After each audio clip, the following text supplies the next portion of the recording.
शहर पर मौत की सी खामोशी छाई हुई थी और कोई मुतनफ़्फ़िस वहां नहीं था।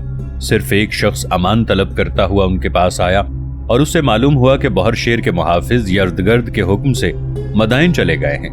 उन्होंने पुल को आग लगा दी है और दजला में चलने वाली सारी कश्तियां अपने कब्जे में कर ली हैं ताकि दरिया अपनी तुंदो-तेज मौजों के साथ दिफाई खत का काम दे और गाजियाने इस्लाम को मदाइन में दाखिल होने से रोके रखे।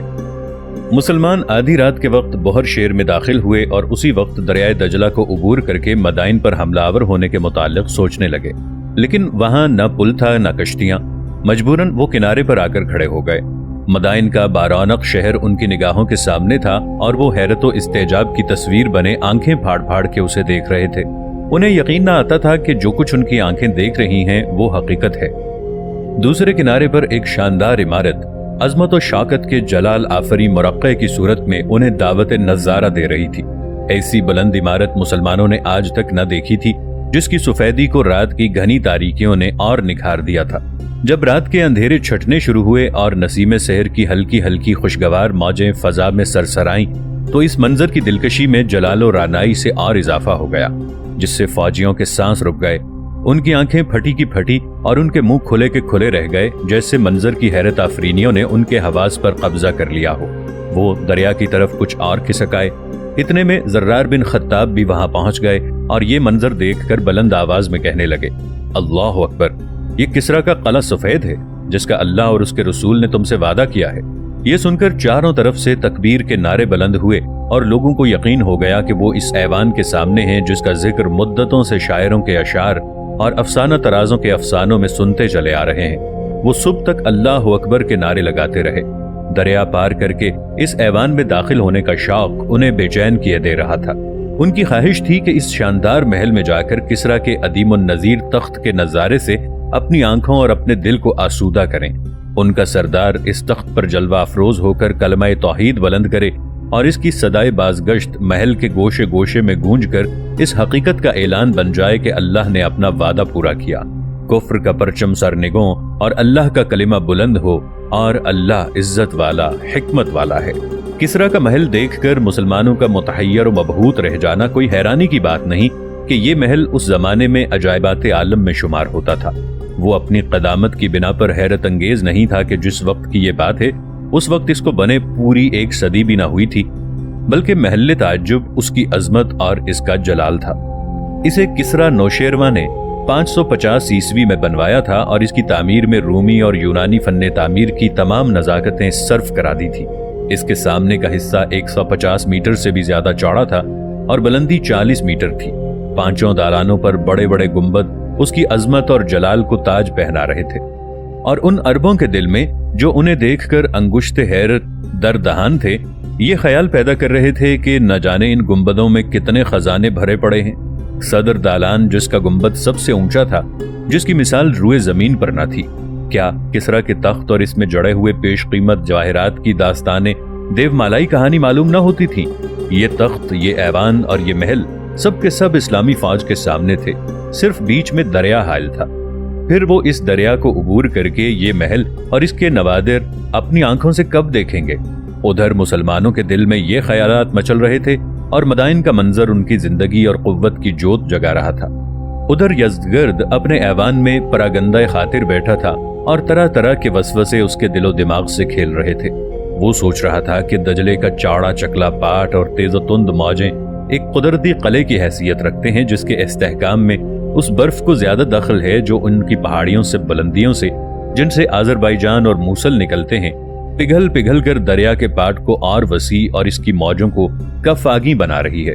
फिर तमाम कश्तियां भी मशरकी किनारे पर लाकर जमा कर दी गई हैं, जिसकी वजह से मुसलमानों के लिए दरिया उबूर करना नामुमकिन हो गया है। क्या इसके बाद भी ईरानी फौजें इस किनारे की हिफाजत नहीं कर सकती? क्या अब भी वो अपने दारुस सल्तनत को खतरे से नहीं बचा सकती? इन हालात में इस किस्म के ख्यालात का पैदा होना बिल्कुल फितरी बात थी और यज़दगर्द को चाहिए था कि वो ईरानी फौज के सरदारों को अपना हम ख्याल बनाकर वतन की इज्जत और हुर्मत बचाने के लिए अपने जवान अजाइम की रूह उन सरदारों और मदाइन के तमाम बाशिंदों के दिलों में फूंक देता। ناظرین، آگے بڑھنے سے پہلے کامنٹ سیکشن میں ہمیں اپنی آراء سے ضرور آگاہ کیجیے گا کہ آپ کو ہماری یہ سیریز کیسی لگ رہی ہے۔ آئندہ آنے والی اقساط سے باخبر رہنے کے لیے ہمارے چینل کو سبسکرائب کر لیں اور ساتھ موجود بیل آئیکن کو ضرور کلک کر لیں۔ شکریہ۔ اگر وہ کر سکتا تو اس فرض کی ادائیگی کا کم سے کم درجہ تھا جو اس پر خود اپنی اور اس رعایا کی طرف سے عائد ہوتا تھا جس نے اسے اپنی مملکت کا مالک بنایا تھا، لیکن یزدگرد کے اضطراب نے اس کے دل کو گمراہ اور اس کے فکر کو فاسد کر دیا تھا۔ وہ ان مسلمان کو جنات سمجھنے لگا تھا جن کی راہ میں کوئی قوت مزاحم نہ ہو سکتی تھی، نہ کوئی طاقت ان کے مقابلے میں راہ فرار اختیار کیے بغیر رہ سکتی تھی۔ ایسی صورت میں اس سے زیادہ یہ حق کس کو پہنچتا ہے کہ وہ بھاگ کر اپنی اور اپنے اہل عیال کی جان بچا لے۔ اس نے شاہی خدام کو حکم دیا کہ قیمتی سامان، خزانہ، حرم شاہی اور شہزادے شہزادیوں کو لے کر حلوان چلے جائیں۔ لوگوں نے جو اپنے بادشاہ کا یہ حال دیکھا تو ان کے بھی جیت چھوٹ گئے اور وہ بھی اپنی اور اپنے اہل و عیال کی فکر کرنے لگے۔ کیا رعایا اپنے فرما رواؤں کی مقلد نہیں ہوتی؟ آخر بادشاہ کے اہل و عیال اور کنیزیں ایک سپاہی یا افسر کے بیوی بچوں سے ممتاز کیوں ہوں؟ چنانچہ ایرانیوں کی قوت مقابلہ جواب دے گئی اور دجلے کے سوا کوئی سہارا نہ رہا جو ان غازیان اسلام کے حملے سے بچا سکتا۔ اس طرح دجلہ دو لشکروں کے درمیان بہہ رہا تھا۔ ایک وہ لشکر جس کی قوتیں مزمحل ہو گئی تھیں اور اس کے لیے کوئی عزم اور کوئی ارادہ باقی نہ رہا۔ اس نے ہاتھ پاؤں ڈھیلے چھوڑ دیے تھے اور انجام قسمت کے حوالے کر دیا تھا، اور دوسرا وہ لشکر جس کی مانوی روح بلندی کے نقطۂ کمال پر تھی، جسے ایمان کی قوت نے فتح و کامرانی کا یقین دلا دیا تھا، اور وہ خیال کرنے لگا تھا کہ دریا اس کے عصا کی ایک ضرب سے پھٹ کر اسے ایوان کسرا تک پہنچنے کا راستہ دے دے گا۔ یہ وہ معجزہ ہے جو اللہ نے حضرت موسیٰ علیہ السلام کو عطا فرمایا تھا، اور وہ اس کے سہارے اپنی قوم کو لے کر مصر سے نکل گئے تھے، اور اسی قسم کا معجزہ آج اللہ اسلامی لشکر کو عطا کرے گا، اور یہ لشکر دریا پار کر کے مدائن میں داخل ہوگا، کسرا کی سلطنت کا خاتمہ کر کے سب سے بڑے ایوان پر حق کا جھنڈا لہرائے گا۔ ہاں، وہ معجزہ ہی تھا جس کے بل پر مسلمانوں نے دجلہ پار کیا۔ وہ کنارے پر کھڑے ہو کر موجوں کی شور انگیزیاں دیکھ رہے تھے، اور حضرت سعد رضی اللہ عنہ اسے عبور کرنے کی تدبیر سوچ رہے تھے، لیکن کوئی بات ان کی سمجھ میں نہ آتی تھی۔ آخرکار کچھ ایرانیوں کو بلوا کر ان سے پوچھا، اور انہوں نے ایک جگہ بتائی جہاں سے دریا عبور کر کے وادی میں پہنچا جا سکتا تھا، لیکن حضرت سعد رضی اللہ عنہ نے دریا کے بہاؤ کو دیکھ کر تردد کیا۔ وہ نہیں چاہتے تھے کہ ان کا ایک آدمی بھی ضائع ہو، اس لیے انہوں نے اس رائے پر عمل نہیں کیا۔ دوسرے دن انہیں اطلاع ملی کہ یزدگرد نے اپنا خزانہ حلوان منتقل کرنے کا حکم دے دیا ہے۔ اس وقت انہوں نے لوگوں کو جمع کیا اور تقریر کرنے کھڑے ہوئے۔ اللہ تعالیٰ کی حمد و ثنا کرنے کے بعد انہوں نے فرمایا، دشمن نے اس دریا کو اپنی سپر بنایا ہے، تم اس میں سے گزر کر اس کی طرف نہیں جا سکتے، لیکن وہ جب چاہے کشتیوں میں بیٹھ کر تم پر حملہ آور ہو سکتا ہے۔ تمہاری پشت پر کوئی ایسا خطرہ نہیں ہے جس سے خوف کھایا جا سکے۔ میری رائے میں اس سے پہلے کہ دنیا تمہیں گھیرے، تم قدم بڑھا کے دشمن پر حملہ کر دو۔ میں عزم کر چکا ہوں کہ دریا پار کر کے ان تک پہنچوں گا۔ حضرت سعد رضی اللہ عنہ نے دفتن یہ ارادہ کیوں کر لیا؟ کیا وہ کل تک متردد نہ تھے؟ کیا انہیں یہ اندیشہ نہ تھا کہ لوگ اس ورطۂ ہلاکت میں کودنے پر آمادہ نہ ہوں گے؟ لیکن لوگوں نے تردد نہیں کیا، اس لیے کہ مدائن کے نظارے نے انہیں مسحور کر لیا تھا، اور کسرا کا محل اپنی تمام تر قوتوں کے ساتھ ان کو اپنی طرف کھینچ رہا تھا۔ وہ ایران کے دارالسلطنت میں داخل ہونے اور محل کے گرد گھیرا ڈالنے کے لیے بڑے سے بڑا خطرہ مول لینے کو تیار تھے۔ چنانچہ حضرت سعد رضی اللہ عنہ اپنی بات پوری بھی نہ کر پائے تھے کہ سب نے یک زبان ہو کر کہا، اللہ ہماری اور آپ کی رہنمائی کا فیصلہ فرما چکا ہے، آپ اپنے ارادے کو روبہ عمل لائیے، لیکن دریا عبور کیسے کیا جائے؟ چلیے، وہ گھوڑوں پر بیٹھ کر اسے پار کر سکتے ہیں، لیکن ایرانی لشکر دوسرے کنارے پر کھڑا ہے، وہ انہیں دریا سے کیوں نکلنے دے گا؟ آخر حضرت سعد رضی اللہ عنہ کے ذہن میں ایک بات آئی، اور انہوں نے صلاح عام کے طور پر فرمایا، کون ہے جو پہلے اس کنارے پر جا کر دشمن کو روکے رکھے تاکہ وہ لشکر کو دریا پار کرنے سے باز نہ رکھ سکیں؟ قوت و شجاعت کے پتلے عاصم بن عمرو رضی اللہ عنہ نے اس کام کے لیے اپنے آپ کو پیش کر دیا۔ ان کے ساتھ 600 جانباز اور تیار ہو گئے۔ حضرت سعد رضی اللہ عنہ نے عاصم رضی اللہ عنہ کو ان کا افسر بنا دیا، اور جب یہ لوگ دجلے کے ساحل پر پہنچے تو عاصم رضی اللہ عنہ نے اپنے ساتھیوں سے پوچھا، دوسرے کنارے پر پہنچنے کے لیے سب سے پہلے میرے ساتھ دریا میں کون اترے گا؟ 60 سوار آگے بڑھے۔ انہوں نے ہچکچانے والوں سے مخاطب ہو کر کہا، تم اس ذرا سے پانی سے ڈر گئے؟ پھر یہ آیت پڑھی، وَمَا كَانَ لِنَفْسٍ أَن تَمُوتَ إِلَّا بِإِذْنِ اللَّهِ كِتَابًا مُعَجَّلًا सूरह आले इमरान आयत 45। तर्जुमा, और कोई शख्स मर नहीं सकता जब तक अल्लाह ताला का हुक्म ना हो, उसने लिख रखा है वक्त मुकर्ररा पर। यह कहकर दरिया में घोड़ा डाल दिया और उनके पीछे उनके साथी भी पानी में उतर गए। कैक़ा बिन अम्र ने देखा कि मुजाहिदीन इस्लाम की ये पहली टुकड़ी तैरती हुई आगे बढ़ रही है और दरिया के दूसरे किनारे पर ईरानी उनके मुकाबले की तैयारी कर रहे हैं। उन्होंने अपने 600 हमराइयों को हुक्म दिया और आसिम बिन अम्र और उनके साथियों की तरह उन जाबाजों ने भी अपने अपने घोड़े दरिया में डाल दिए। ये देखकर ईरानी हैरान और शशदर रह गए, यहाँ तक कि बाज की जबान से बेअख्तियार निकल गया, दीवाने हैं दीवाने। और बाज ने कहा, तुम लोग इंसानों से नहीं जिन्नों से लड़ रहे हो। थोड़ी देर तक तो ईरानी इन मौजे बला से खेलने वालों को तकते रहे, लेकिन जब उन्होंने देखा कि आसिम और उनके साथी दरिया के वस्त में पहुंच गए हैं तो मुकाबले के लिए अपने चंद सवार दरिया में उतार दिए। ये लोग जब आसिम के करीब पहुंचे तो वो दूसरे किनारे से कुछ ही फासले पर थे। आसिम ने अपने साथियों से कहा, तीर चलाओ तीर, और इनकी आंखें फोड़ दो। जब तीर ईरानी घोड़ों की आंखों में तराजू होने लगे तो वो घबरा कर पलटे और उनके सवार कोशिशों के बावजूद मुसलमानों के करीब न पहुंच सके, जो हंसते खेलते दरिया की मर्ग आफरी मौजों का सीना चीरते चले जा रहे थे। जब आसिम अपने तमाम साथियों समेत दूसरे किनारे पर पहुंचे तो ईरानी भाग खड़े हुए। पीछे पीछे कैक़ा भी अपने दस्ते को लेकर आसिम से जा मिले। उस वक्त मशरकी किनारे पर एक भी ईरानी बाकी न रहा था। हजरत साद रज़ियल्लाहु अन्हु ने जब ये देखा कि दजले के मदाइन वाले किनारे पर मुसलमानों का कब्जा हो गया है तो बाकी घुड़सवारों को भी दरिया पार करने का हुक्म दे दिया और आसिम के दस्ते की तरह उन बहादुरों ने भी दरिया की तेजोतुंद लहरों से खेलना शुरू कर दिया। उस वक्त सारा दरिया घोड़ों से इस तरह पट गया था कि पानी तक नजर न आता था। आसिम ने ईरानी मल्लाहों को हुक्म दिया कि बहर शेर की तरफ कश्तियां ले जाएं। चुनाचे जो प्यादा फौज उधर रह गई थी वो कश्तियों में बैठकर आ गई। जिस वक्त हजरत साद रज़ियल्लाहु अन्हु ने दरिया पार किया है, मदाइन वाले फरार हो चुके थे। सिर्फ वही लोग बाकी रह गए थे जो क़िला सफ़ेद में पनाहगुज़ीन थे। उन लोगों ने भी मुकाबला ना किया, बल्कि जिज़िया देने पर आमादगी जाहिर करके क़िले के दरवाजे मुसलमानों के लिए खोल दिए। ये जंगी मौजज़ों में से एक ऐसा मौजज़ा है जिसे तस्लीम करते हुए अक्ल हिचकिचाती है।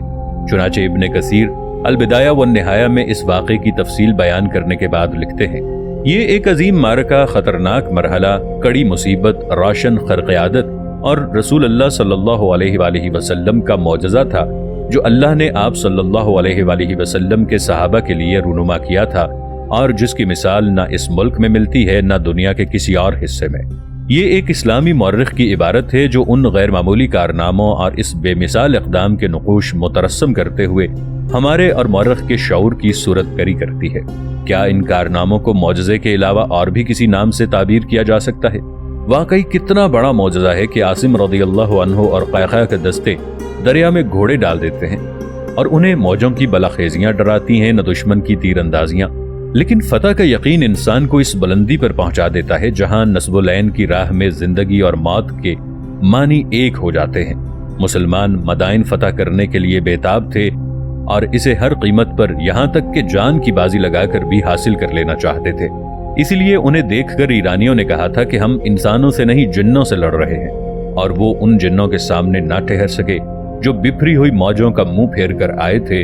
गोया ये लोग क़ज़ा व क़द्र की वो कुव्वत हैं जो जमीन को हिलाकर और पहाड़ों को पीस कर रख देती है। क्या आतिश फशा पहाड़ और बिजलियां फितरत की कुव्वतें नहीं हैं? यही हाल इन दोनों दस्तों का था और यही हाल हजरत साद रज़ियल्लाहु अन्हु और उनके तमाम लश्कर का था जब वो दरिया में उतरे और इसकी बर्क़ आसा लहरों से गुजर कर दूसरे किनारे पर पहुंच गए। दुनिया की कौन सी कुव्वत इस गैबी ताकत के सामने ठहर सकती थी?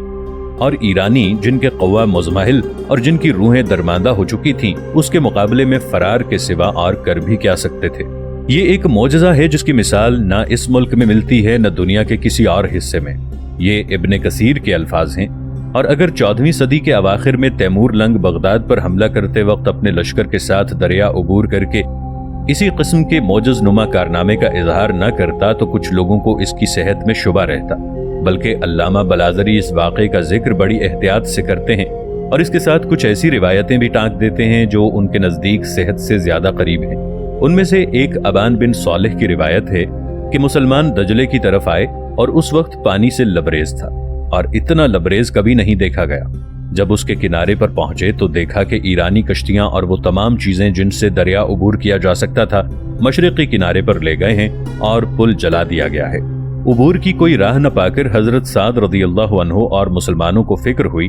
آخر کار ایک مسلمان نے دریا عبور کرنے پر آمادگی ظاہر کی اور گھوڑا پانی میں ڈال کر دریا عبور کر لیا۔ یہ دیکھ کر اور لوگوں نے بھی اپنے اپنے گھوڑے دریا میں ڈال دیے اور دوسرے کنارے پر پہنچ گئے۔ وہاں انہوں نے ملاحوں کو حکم دیا کہ جا کر اسباب لے آئیں۔ ایرانیوں نے جو یہ دیکھا تو بے اختیار کہہ اٹھے، باخدا تم جنوں سے لڑ رہے ہو، اور بھاگ نکلے۔ ایک اور روایت عمرو بن العلا کی ہے، حضرت سعد رضی اللہ عنہ کو دریا پار کرنے کا کوئی ذریعہ نظر نہ آیا۔ انہیں بتایا گیا کہ شکاریوں کی بستی کے قریب پانی نسبتاً کم ہے، چنانچہ اس طرف سے گھوڑے دریا میں ڈال دیے گئے۔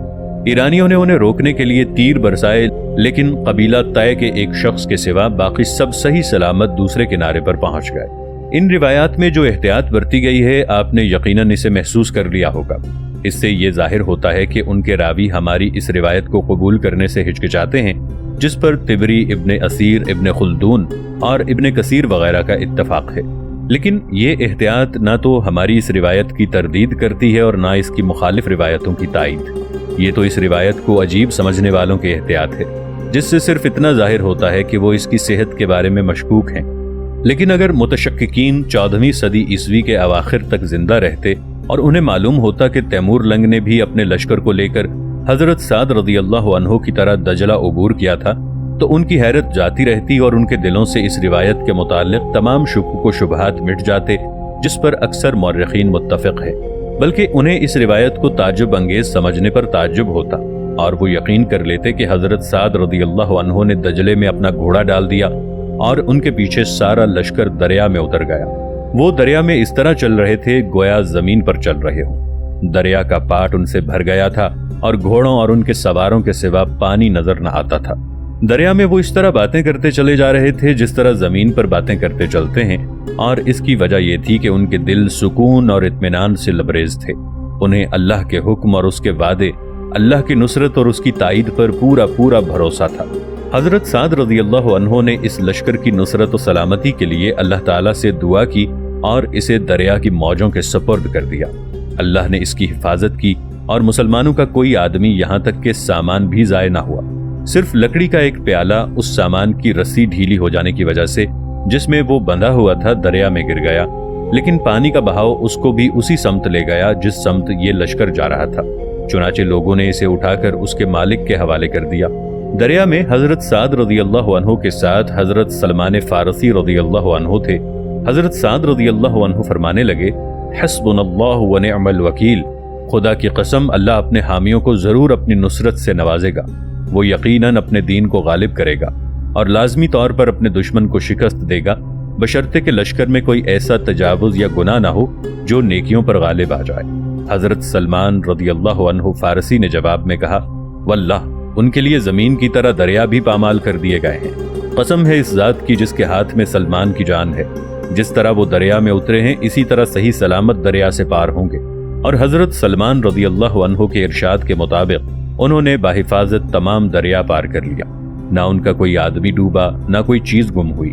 مسلمانوں کا لشکر دریا سے نکلا تو گھوڑوں نے ہنہنا کے اپنے جسم سے پانی جھاڑا۔ حضرت سعد رضی اللہ عنہ مدائن میں داخل ہوئے، لیکن ان لوگوں کے سوا جو قلعے میں چھپے ہوئے تھے وہاں کوئی نہ تھا۔ یہ اس لیے کہ یزدگرد اپنے اہل و عیال اور اس سامان کو لے کر جو بآسانی لے جایا جا سکتا تھا حلوان بھاگ گیا تھا۔ جو لوگ قلعے میں بند ہو کر بیٹھ رہے تھے حضرت سعد رضی اللہ عنہ نے انہیں نکل آنے کا حکم دیا اور وہ نکل آئے۔